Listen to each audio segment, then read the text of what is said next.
Let's go to Indianapolis real quick. Thank you. That's exactly what I was going to say. Positive story for all the Daniel Jones lovers here in New York. Positive. All across because they, everybody, they'll never win with him. Well, hey, I always have this feeling. And I know it to be true. This fact is this. As soon as he has a bad game, as soon as they lose, if they go to the playoffs and lose, they go, well, they can't do it with Daniel. Well, yeah, they're going to do exactly what they did to Sam Darnold a year ago. Yeah. But that doesn't matter. That's just I know it doesn't. That's just the pettiness of people. I agree. I totally agree with you. I mean, come on. But my point being about this game, one, Lou Anarumo, you think, hey, Cincinnati, that defense, Big James really working out. Vaunted defense. Hey, Gave him 39. They don't get enough credit for what they're doing. And what they do on defense, it's nothing magical, but they play to the game, Matt. Yeah. It's not about, let's put up some stats. If they're winning big, they play conservative. They got enough blitzing going on in there. They got good pass rushers, all that. And I just think we talk about game management. We always do it on the offensive side. Yeah. But I think they do a great job on the defensive side of space or just calling the plays, it seems like, at the right time. If they felt momentum was changing a little bit, then what do? They get aggressive and blitz or whatever. But I think my big point in the game is the receivers for Indianapolis, again, they're tough as hell. They're physical as you can be. And Daniel Jones, that might have been one of his best throwing games yesterday. Man, he threw the ball with some power and accuracy. Agree. Big time. And I had one more other point. I can't quite remember it. But that was kind of Jonathan Taylor is the best running back in football right now. Yeah, Jonathan Taylor. Hey, everybody. Okay, I get sick of the Heisman Trophy. Who's going to win it? The MVP of the NFL, we start voting on it in week 2. But Jonathan Taylor, man, you talking about a shoe-in right now. It should be him and nobody else. He has zero chance of winning the MVP because if Saquon couldn't win it last year, there is no chance that Jonathan Taylor wins it this year. Yeah, right? Listen, he's going to win it. You think so? Man, and here's the other thing. He looks faster than ever. He does. He does. He looks trimmer too, in a way. And I watched the game, a little before we came on this podcast. Yeah. And I just went, damn, I think he's faster than he's ever been. I mean, there was one play, it was 17-7 at the time, and they ran like an outside zone concept to the left, to the near side of where the television, screen is, right? And the safety had a great angle on him, right? The ideal angle. And all of a sudden, he just pushed that next gear on, and all of a sudden the safety is like, oh, I got him. Oh my God, he's gone, right? It was just ridiculous how quickly he ate up that ground and accelerated past him. And you're right, man. He is just like one of the most dynamic playmakers in all of football right now. Man, he's the road runner. I mean, come on. When I was growing up, I had to watch that cartoon. Yes. I think it was when I was growing up. But he's a road runner. It's always when he wants to turn it on, he leaves some gas behind him and goes. And that thing you're talking about is a great example of that. Yeah. We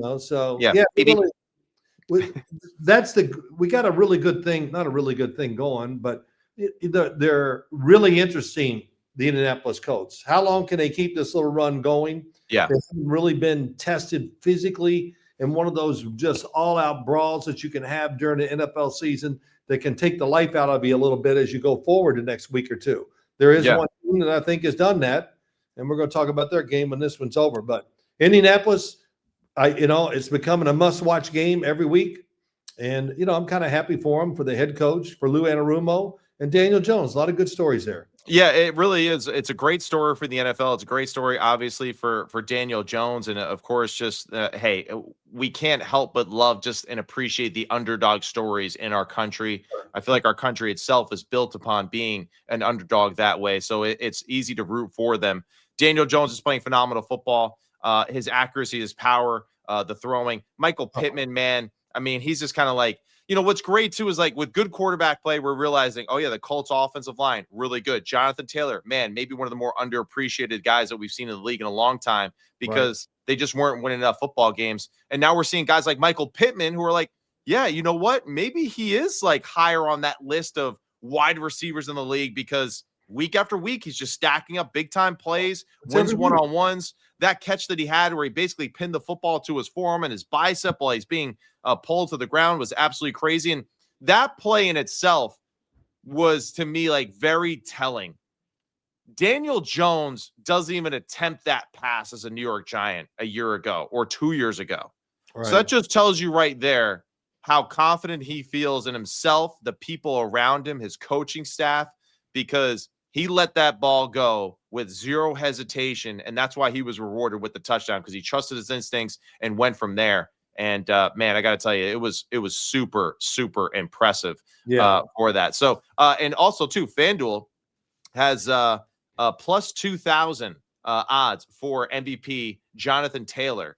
Daniel Jones right now plus 1,600, and then Mahomes plus 135. So pretty interesting right there. And hey, you said it with Lou Anarumo. The good point too, like, to add to that, when your offense is as productive as the Colts, it just makes your defense, I think, that much stronger, because the offense is saying, man, well, we got to keep up.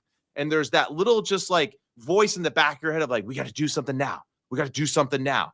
And that feeling of pressing when the other side is playing so well offensively, I think really does play into the favor of Lou Anarumo and how he calls his defense. So it was another good performance by them. All right, so let's change gears now. This is Sims Complete, brought to you by FanDuel on the Believe Sports Network. We're going to go to the Houston Texans with a 26-15 victory over the San Francisco 49ers. The Texans held on to the football for 41 minutes of this football game, rushed for 157 yards with Woody Marks and Nick Chubb, so that was impressive. C.J. Stroud, man, maybe his best game as a pro, going 30 of 39 for 318 and 2 touchdowns, and some of the throws that he made, especially the one to Xavier Hutchinson, very impressive. Just unbelievable, the accuracy and power that he was throwing with yesterday against a San Francisco football team that's been playing really good football despite all of their injuries. Hold Christian McCaffrey in check, 8 carries, 25 yards. The Texans defense is legit.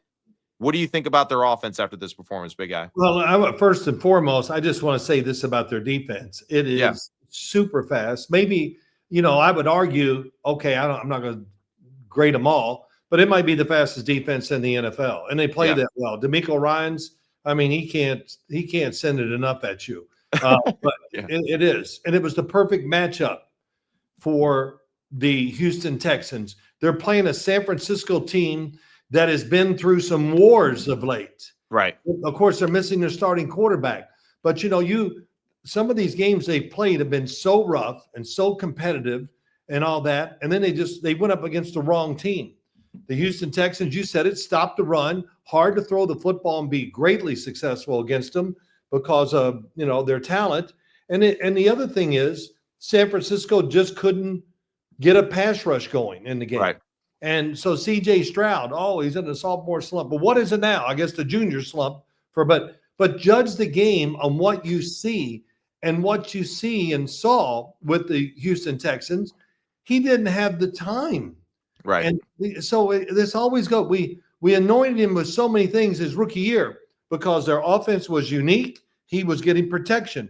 Well, finally he got some space and time to throw. And Matt, I look at him always, and I'm always surprised when he misses an open receiver.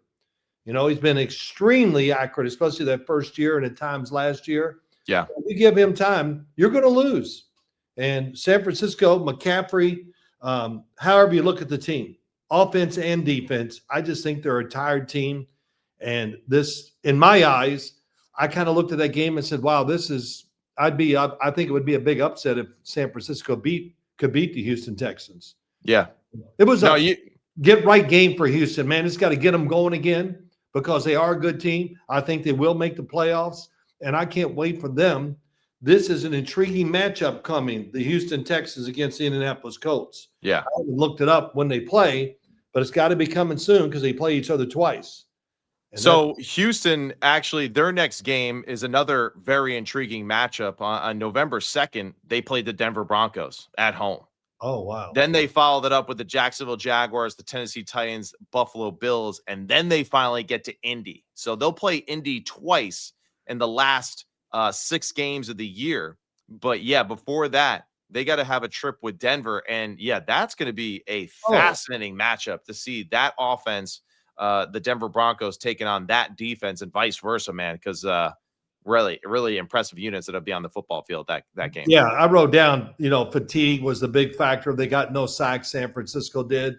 And Yeah, when they don't get any sacks, and, look, it was a good day for the Houston offensive line, but still it's not their offensive line is still what I would say underperforming for the year. But you right. see the time of possession, 157 rush yards for the offense. Man, I mean, it's everything you wanted in the game to get right. CJ Stroud, did use his legs as well. He rushed for 30 yards in this one, or scrambled for 30 yards. The other thing, too, that you mentioned, I think is very important. When CJ Stroud can play from a clean pocket, when he's protected well, he's one of the best throwers in the NFL. And that's the facts. And that's just what we haven't seen enough of that in the past year and a half or so, with just, of course, the coaching changes and just the lack of depth on their offensive line, some injuries here and there, of course, around their skill group. But when he is protected, this dude can throw it with anybody. And it was a really good sign for the Houston Texans to really put one together against a very tough football team that's well respected. I always look at him and watch him, and I'm running back sometimes forward and backward because I go, how does he get so much power on the ball with that? You can't even see him draw back sometimes. Right. It's and it's unbelievable. Right. And, and it's a very unique style of throwing. Nobody else in the league throws the ball like he does or uses those techniques, but give him time. My last thing I'll say about the game, the defense, and man, I don't know, when Will Anderson was coming out in the draft, if I thought he was a top 2 or 3 pick. I probably didn't, because he played like 7 positions for Alabama that year. Right. But man, he's a beast. He is a beast. He is. He is. Petrie's a beast. I mean, he is too, yeah. He is just a heat-seeking missile every single time. I mean, he is always around the football. Al Shire played another great game as well, too. Yeah, so just like the whole group is just super physical, and that's for me. Hey, I can't lie. I picked the San Francisco 49ers, right? Because I was just like, yeah, I know the defense is good, but like, what has the offense done for me lately? And you know what? Hey, they did their damn thing, right? So, and this was great about it. When they play good football this way, it's hard not to appreciate that they got some pieces. Now, just can they gel and create a little bit more consistency on the offense side of the football with protecting CJ Stroud? I'm sorry. I think the energy's back in Houston. I've kind of been feeling it coming as we're moving the season. Yeah. And I think they're going to be every week now. It's that time of year. You're in that spot where you are conditioned to play football, right? Big time, right? And nothing hurts, or everything goes away. And I just think Houston's going to be one of those teams. I'll be really surprised they don't have a good run from here to the end of the year. Well, it's going to be a great matchup, right? Because we're going to talk about the team that they're playing next week right now, and that is the. Before we do that, this is Sims Complete, brought to you by FanDuel on the Believe Sport Networks. And it's the Denver Broncos defeating the Dallas Cowboys 44-24. Denver, the heater continues after that fourth quarter against the New York Giants. Really started this game super sharp, ready to go right from the jump, dominated the line of scrimmage. And hey, we know the Dallas Cowboys defense, listen, it's the worst in the league. That's the truth of it. But they still cut them up and made it look extremely easy throughout this football game. And Bo Nix, best performance so far of the season, 19 of 29 for 247 and 4 touchdowns. There were a few plays, too, where he dropped back, especially in that low red zone area when he threw that football to Troy Franklin for the touchdown for one of his 2 touchdowns. He had about 8 Mississippis to find Troy Franklin on that one. So the protection was awesome. The running game, man. J.K. Dobbins, R.J. Harvey, 179 total on the ground. J.K. Dobbins alone had 111 on the day. Big guy. Just first thoughts on just Denver, Bo Nix, Sean Payton. What do you think about the offense? Just the offense. They did it all. Sean Payton had everything. What do we need? Well, I got it over here for you. No doubt. It's like a 10-course meal.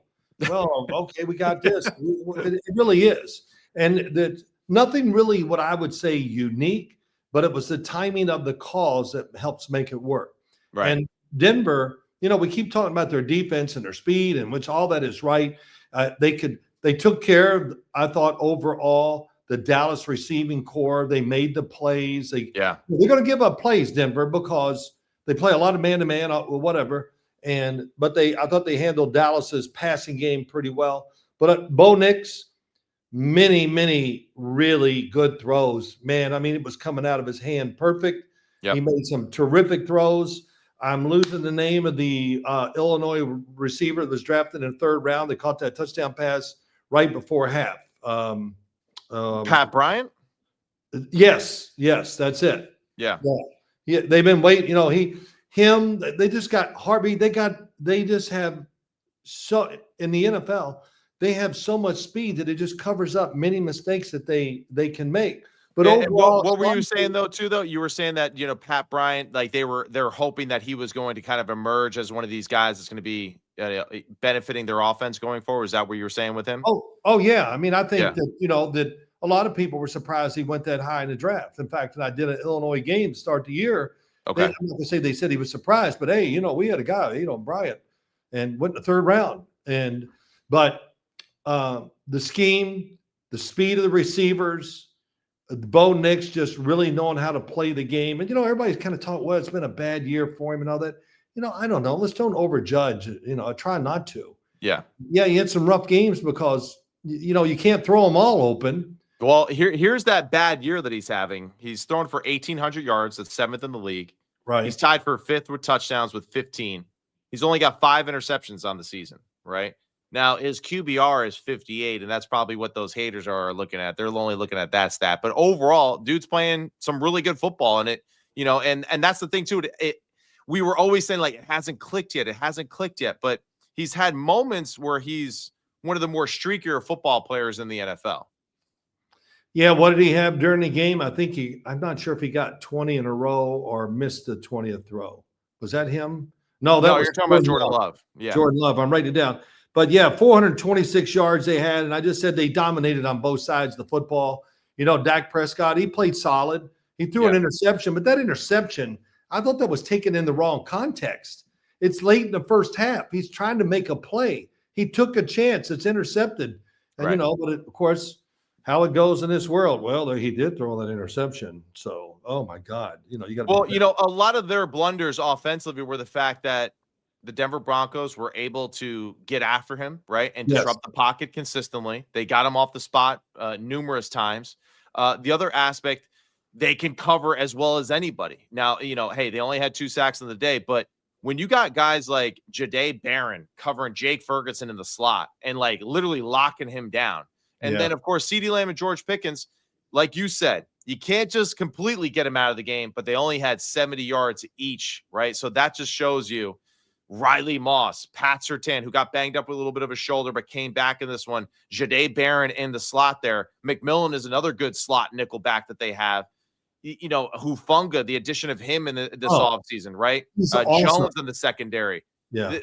You know, we know how good the front is. Man, the secondary is as good as anyone and really can match up like they did here against this 3-headed monster in the Dallas Cowboys offense. Here you go, Matt. One of the reasons why you talk about locking people up, Dak Prescott had to run more than you usually see him run. Yeah. And when I watched the game, I wrote it down. Dak, run more during these games. When in doubt, take off just to give another little element to the team. I don't think he does it enough. He hangs in there, which works out really well for him too. He hangs in there hoping for somebody to come open, and a lot of times they do.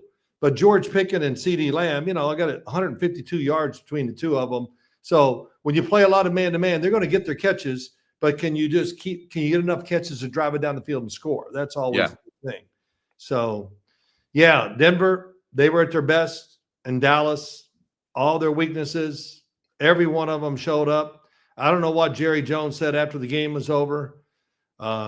You know, like I think maybe he said, you know, one defensive player is not going to really change the whole outlook of that team. And I would disagree some there. That one in Green Bay might change the whole team and their league. Yeah, I mean, come on. Certainly helps a little. It helps a little. But, yeah, I mean, I think what we're just seeing is that this team is about as unbalanced as you can be because the offense is as impressive as any in the league. The defense is the worst in the NFL. And just the amount of easy completions they give up, So it's like, hey, great Broncos because they're able to piggyback off of what they did against the New York Giants in the fourth quarter into the entire game against the Dallas Cowboys. And then for the Cowboys, of course, how powered they are on the offensive side.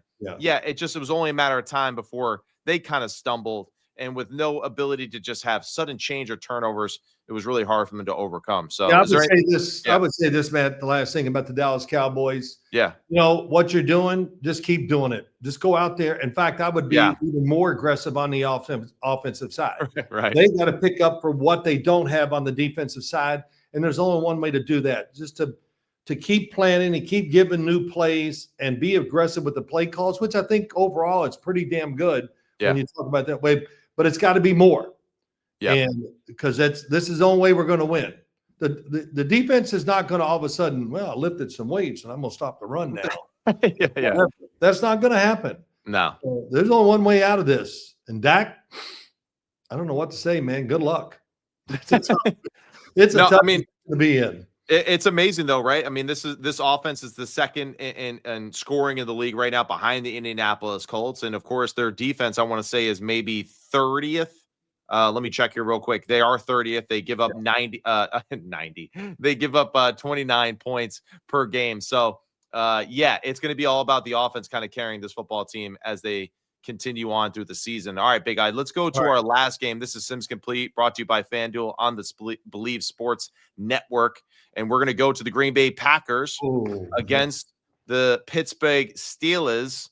And they were like, give me 2 tickets to Pittsburgh, please, and get out of here, because the Green Bay Packers were absolutely just dominating this football game in the second half. But, I think this is one of the best wins, right, of really Jordan Love's career in a lot of ways, because the first half, pretty ugly, right? 2 missed field goals, not really gelling offensively, couldn't really get anything going in the running game. Josh Jacobs was held in check. And then, of course, all of a sudden, second half, just everything started just working for them. And really, it was that 3rd and 7 play at the end of the third quarter, right, where Jordan Love finds Christian Watson, as he rolls to his right and throws across his body, where I was like, all right, this is over, man. The Green Bay Packers are just going to take this and run. But, were you thinking about the other one too, right? Yeah, where he just heaved it up. Yeah, to Tucker Kraft. Yeah, that play was awesome too. Tucker Kraft was a damn hero last night. I mean, he was. He's amazing. I mean, his arm, but he just kept rumbling. It was really like, I don't know who said that phrase as announcer, rumbling and stumbling. Yeah, and that's what it looked like. He was terrific. There's so many things to talk about the game. First off, as I was watching it, the uniforms were really bothering me. But by the third quarter, I go, I like these uniforms. Oh my God! I know. That's like the epitome of Stockholm syndrome right there. So, it's right. I was saying, what the hell are they wearing there? Come on. No, wait. The best uniforms of the day were the Denver Broncos. So we should have mentioned that. Yeah. Right. Yeah, those were so clean. That's such a great uniform. That jersey, your jerseys that you wore with the Giants, I don't know. Both teams need to wear those all the time, but that's just me. But Steelers, I can't believe that you started liking them. They never, not for a second, I was like, did they grow on me at all? Well, okay. I'm getting old and weak. I give in easier than I used to. But, the other thing is it's almost like Pittsburgh had the game going. Yeah. It was there. And then I thought, and they got Green Bay backed up. And then the play we're talking about happened. And I thought that was really a turning point in the game. Mm-hmm. That, because when you're backed up as a quarterback, usually you play pretty conservative. You don't want to get sacked. And, it's just, you could win or lose the game right there in those sequences. And I thought in a minor way, maybe that's where Green Bay won the game with that play. Yeah. That seemed to ignite them. They got it going from there. I thought Jordan Love made some throws, and, he frustrates me in this way. He finally, like there was a crosser, I forgot who it was. I didn't write it down, but he's coming across the field and he just ripped it in there. Yeah. And he had 2 of those. And I go, wow, why don't you just throw them all like that? I just feel like he throws too many. Let me fade back and throw it up in the air. But, overall, really good, terrific game by him. No doubt about it. Really played well, looked poised, at peace, whatever, and did the right, his decision-making was tremendous too. Yeah. And I guess I'm kind of going both sides, but what the heck is going on with Pittsburgh's defense? Right. Yeah, I mean, come on. Where I'm watching and where's Cam Hayward? Where's TJ Watt? What's going on? I'd hear the name maybe on a tackle every now and then, but they did not get to the quarterback to really affect the game and to change the way he played. Right. Hell, he was holding it for forever sometimes. Right. And so that's where you look at it. Good for Green Bay in many, many ways. And let me say this real quick too. Yeah. Micah Parsons, that's the greatest one-sack game you're ever going to have. I mean, I don't know. He's a factor. Hell, he was playing hide and seek behind, I forgot which lineman was in front of him, but it fooled Pittsburgh every time. Yeah. I think Mike Tirico or Chris Collinsworth said it. Maybe an Aaron Rodgers is looking at those two lining up and he's going, this is trouble. Yeah. And I don't know, but it was kind of funny the way they lined him. Not funny. Maybe overall didn't have a great impact. It did on one play where it just broke down for everybody, but really good coaching by Green Bay. I thought Pittsburgh had a good plan and a lot of things went their way, but Green Bay is the better football team, the faster team, and the younger team. So there's a lot going for Green Bay that Pittsburgh does not have. Yeah, and I think just to unpack a little bit more about that Steelers defense, the truth is it's not the same unit, right? That we are just instilled in our brain to believe that, oh, it's a steel curtain. This is how they play on. That might have been the case a few years ago. It hasn't been the case really this year. It really wasn't even the case last year either. There were some moments where it was just But yeah, I would say like what was surprising to me, they had to kind of go out of their way to talk about TJ Watt last night, right? Because, just didn't quite have that same pop off the line of scrimmage that we're used to seeing him, So, here we are, we're saying Dexter Lawrence has to play better. TJ Watt, Cam Hayward, they're not producing as they typically are for the Pittsburgh Steelers either. No. And these are guys that they really rely upon. And that's why I think as the game wore on, they started to think we got a sense of pressure. We got to be over aggressive. That's when they started blitzing. And that's where we get the Tucker Kraft play, right? Because they're basically sending the house trying to get to affect the quarterback. And that really was, kind of one of those plays where it's like, okay, hey, we can't do anything well right now. But first half defense for Pittsburgh tackled well, did a great job getting guys to the ground quickly, all that. Second half completely flipped 180, right? Completely. And, I think for Matt LaFleur, probably one of his best play calling games that I think I've seen from him in a long time, right? As far as just when to dial up the runs. Emmanuel Wilson, my God.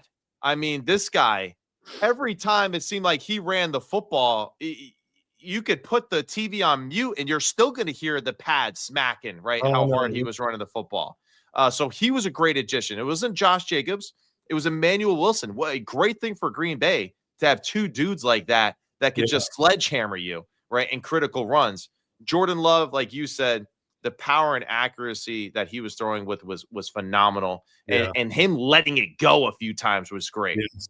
Christian Watson's speed, right, to go along with Tucker Kraft, to go along with all the other guys. Savion Williams, I only saw one play from him, but damn, I like the way he looks, and we need to get that kid the ball more because he's a spark plug. So the youth on that defensive side, I thought Jeff Hafley did one thing as well as anybody so far against the Pittsburgh Steelers.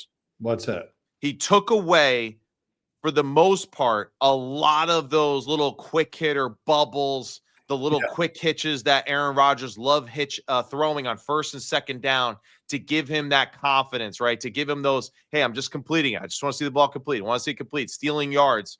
Took a lot of those away, made it very difficult. And that's why Aaron kind of lost his shit there for a little bit in the game, because he's trying to throw these little hot routes and they're not there, right? And that was when he did one where he looked to throw it and then he had to kind of option pitch it to the running back, right. Yeah, I know, because he made the wrong choice. Yeah. And I think that's just LaFleur knowing Aaron that well, and Hafley and LaFleur having those conversations and not allowing him to get those little cheap plays that he does so well. The other one that was a great example, Aaron tries to rush to get them to the line of scrimmage on a third down.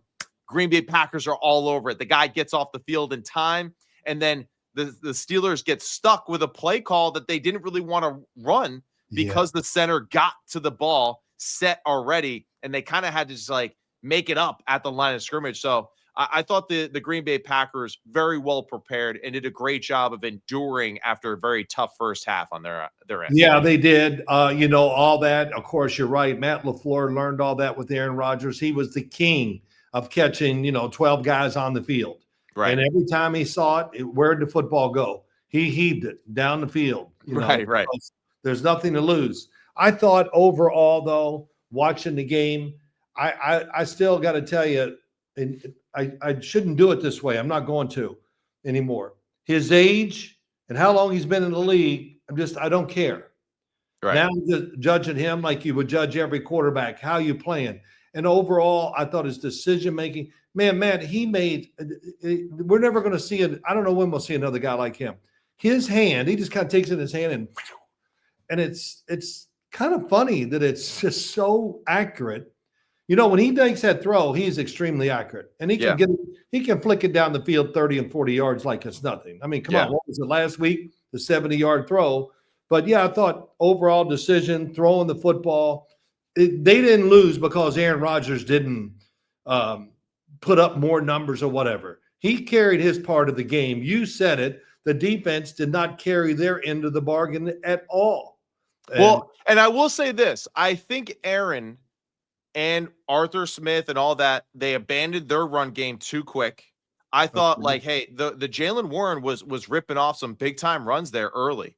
And I feel like they left that big, like the double tight end set and all that. Like, I feel like they abandoned that a little fast. And I thought Aaron honestly got a little impatient himself for the first time in a season. Right. And that's where that whole combination, and you heard Chris Collinsworth say it last night. I thought it was pretty interesting. He was like, you talk to the Steelers offensive guys and they say, well, it's actually two offenses. It's Aaron Rodgers' offense and it's Arthur Smith's offense.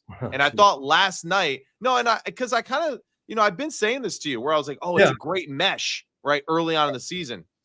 Last night, and I even kind of felt it in the Cincinnati Bengals game, both on prime time, that like Aaron kind of took the game away from maybe what the game plan was at times, just because he was trying to get, some of his game management things out there. Right. And I think that kind of took away from some of the opportunities that the Steelers had to kind of, put their foot in the throat of Green Bay and be a little bit more physical and push them around in the trenches. So I think that was a little bit of missed opportunity by them. Yeah, I agree with that. I kind of didn't take it that way, but you're right. When I listen or you say it, it comes to my mind right away. And all these little passes that Eli loves to do on first down to get 4, 5, 6, whatever. And every once in a while they break. But you know what I've noticed? It hit me yesterday watching the games as much as I could. And all these screens to the outside and these quick deliveries, man, there's a lot of defenses that are blown up. Like, all right, we've blown it up 3 times. I think you're going to stop. You had enough. Yeah. And the offenses quit calling them. Yeah. But damn, every team in the league, not every team, well, everybody throws them, but some just rely on it constantly during the game. Yeah. That's where you get a quarterback. It's like the Cleveland Browns in a way with Dylan Gabriel. Well, they got to throw a lot of short passes just to try to get it going. Yeah. And, and then what they do, you throw 20 passes and you got 80 yards. Right. A lot of times. So, yeah, I think the league, like everything, it's done so much, they adapt to it, and we'll just find out what's the next little gimmick everybody's going to use. Yeah, that's right. That's right. But good win, though, for the Green Bay Packers. And, hey, for Pittsburgh, too, I think I needed to see a little bit more of Roman Wilson. I like this kid from Michigan. I think this kid's a damn good football player. I think they need to find some more ways to get this guy involved in the play calling a little bit more. Had 4 catches for 74 yards and had the touchdown catch that was reviewed and changed and ruled a touchdown by the command center there in New York. So, your favorite. Yeah. Hey, the command. Yeah. Hey, so you know what I've learned? If I just talk about and say the command center in New York, it gets you mad. It'll be great. So, yeah. I do feel a certain type of way about the Shield today. So it just goes to show you, hey, we're not perfect. We're fans too. Okay, I'm a human being, man. All right. But hey, big guy, this is Sims Complete, brought to you by FanDuel, a part of the Believe Sports Network. Phil Sims, can't wait to see you in that blue Power Rangers uniform. I might do it. You're going to look great. But here, my last thought today is just this, because we've been talking about the QBs. We got a few of them lined up, but man, it's rough out there in college football for a lot of these guys. And some we've been taught, we won't bring names into it. I don't want to, but like, oh, could do this. He could be a first rounder. Now I'm saying, man, he's got to stay in school. Yeah. Another year. I mean, it's rough. Well, they got to say something to have you tune in, right? And those draft shows ain't worth anything if you don't have a few quarterbacks to talk about. So there's gonna be quarterbacks, but I don't think there's as many as we thought now. Because damn, it's college football has gotten rough. It has. Just throwing it all over the place easy.